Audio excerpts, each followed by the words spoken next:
That's utterly preposterous. Zarven heard the exclamation from the other side of the dining hall. He was slightly taken aback because it sounded like Lireena, and she was typically quite reserved. Zarven, come here and impart some wisdom to this human. Ah, she's conversing with a human. That would explain the elevated volume. Zarven stood up and approached. Yes? He inquired. What's being discussed? The human offered a friendly nod. I assume you're familiar with what a black hole is. Indeed, Zarven responded. And the event horizon? Yes, the boundary from which nothing can escape, not even light.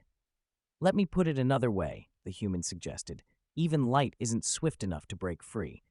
Correct, Zarven concurred. The human's smile shifted. It wasn't the warm smile of a greeting, nor the challenging grin before a conflict. This was the wild grin of a human on the brink of attempting something utterly ludicrous. The human declared, but you see, we've developed this FTL technology. Zarven pondered, then pondered some more.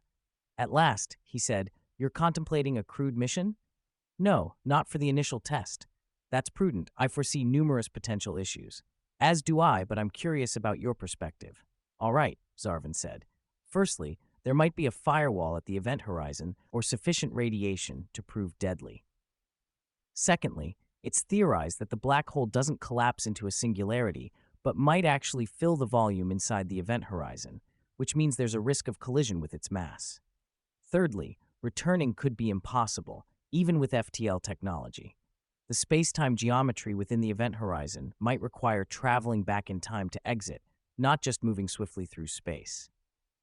Lastly, should you manage to escape, time dilation effects could mean you return long after our civilization has perished. He paused. There are likely other risks I haven't yet considered. Yes, the human acknowledged. I've considered most of that, though the mass not being a singularity point had slipped my mind. Then why? Lireena pressed. Why pursue such a venture? The human appeared genuinely puzzled by the question. Because it's possible, and we're very keen to discover what lies beyond. If you enjoyed this story, please consider liking. If you enjoy this kind of content, check out my YouTube channel for more, and consider subscribing.